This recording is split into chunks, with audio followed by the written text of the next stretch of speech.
Ainda sobre o STF, olha só, o STF pode aplicar a reciprocidade à justiça italiana após negativa sobre a extradição da ex-deputada Carla Zambelli. O repórter Victor Salina tem as informações. Boa tarde, Victor. Olá, boa tarde, Geisiane, boa tarde a todos que nos acompanham aqui no Jornal da Oeste, segunda edição.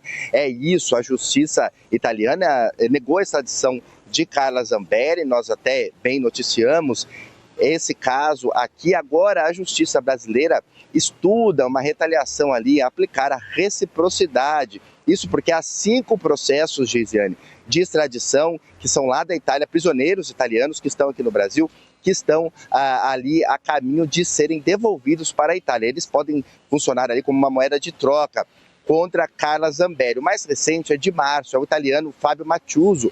Ele é acusado de falência fraudulenta, um crime ali de mais de 5 anos de pena de prisão em regime fechado. Ele está preso em Fortaleza, no Ceará, Gisele. Para recapitular aqui nossa audiência, Carla Zambelli, então, teve o processo dela tramitando lá na justiça italiana e a mais alta corte lá do país, o STF deles, entendeu que ela não teve um julgamento justo aqui no Brasil, citou o ministro Alexandre de Moraes, as violações ao direito à ampla defesa da deputada foram mencionadas, o que foi justificativa para negar a extradição dela, lembrando aqui nossa audiência que tem cidadania italiana.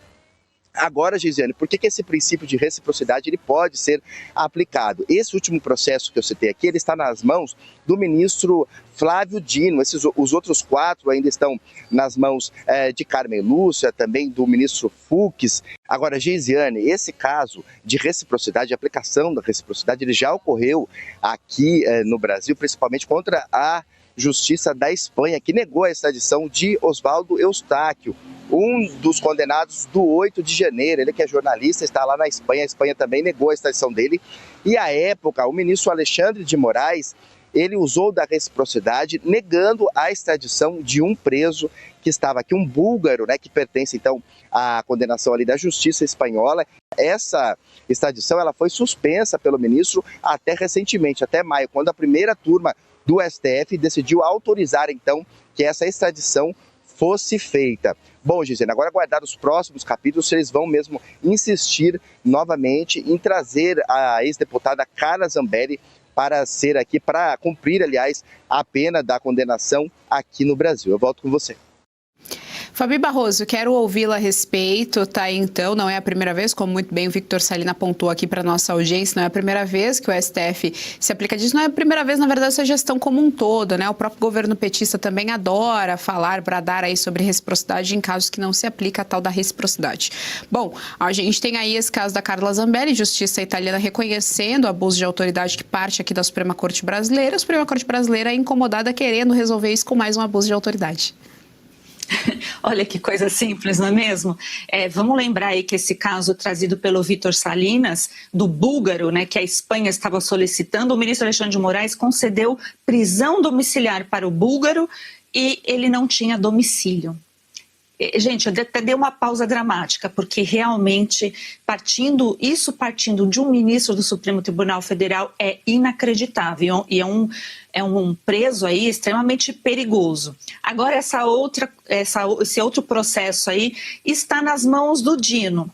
E o Dino vem falar em reciprocidade. Gente, não é reciprocidade, não é. O que a corte italiana fez foi, primeiro, libertar a Carla Zambelli sob o pretexto de que ela não teve um julgamento justo, não teve acompanhamento do devido processo legal lá na Itália.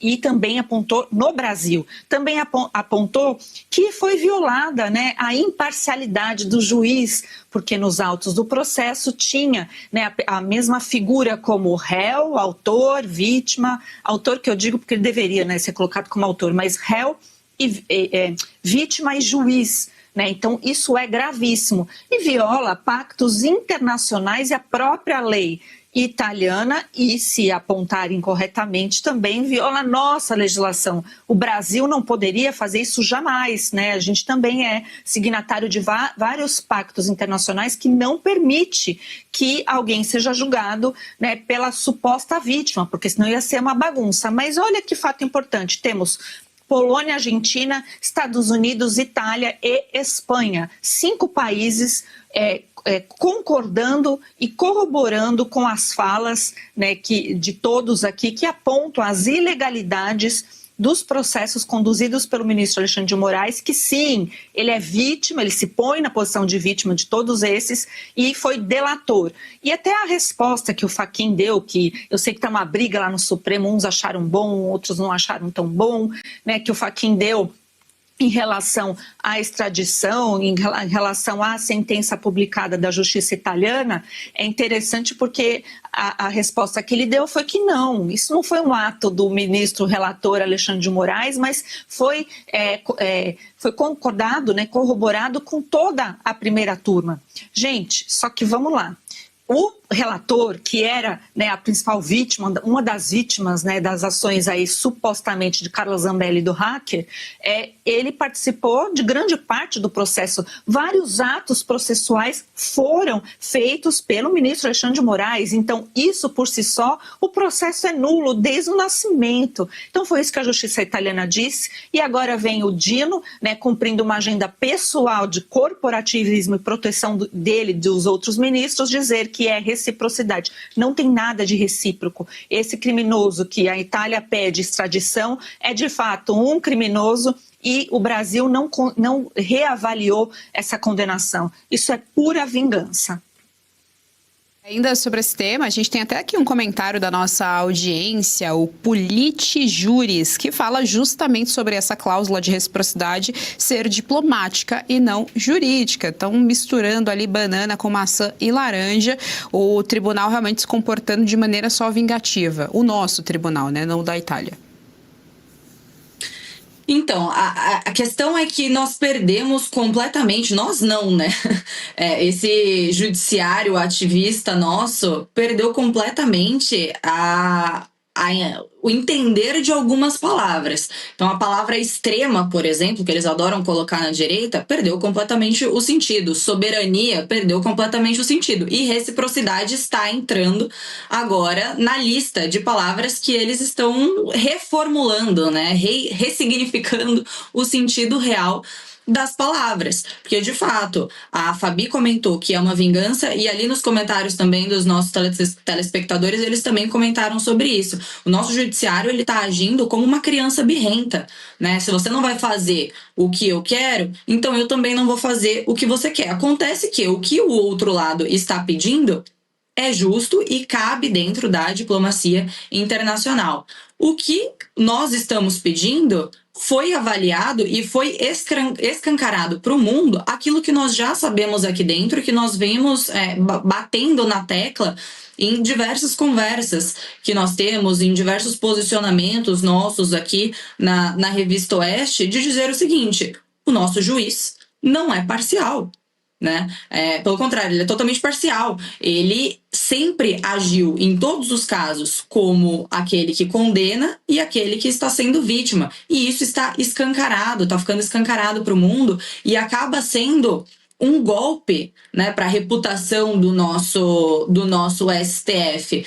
Hoje nós olhamos para o STF e nós sentimos vergonha, nós sentimos asco, nós temos raiva de tudo que está acontecendo, obviamente, mas como brasileiros, saber que o nosso STF está tendo a sua reputação manchada internacionalmente é vergonhoso, né? É realmente vergonhoso ver aonde o Brasil chegou. A gente sempre comenta, né? Na verdade é dito, virou um ditado popular, né? De que o Brasil é o país do futuro. Acontece que desde 1500 nós somos o país do futuro, esse futuro nunca chega, e quanto mais o tempo passa, mas eu vejo que esse futuro está cada vez mais distante, né? Quer dizer, o que precisa ser feito para que tudo isso mude? É realmente um meteoro, né? Quer dizer, os dinossauros fizeram muito menos do que para merecer o que eles mereceram, e nós aqui vivendo tudo isso e não acontece nada. Então eu não sei mais o que precisa ser feito, porque a reformulação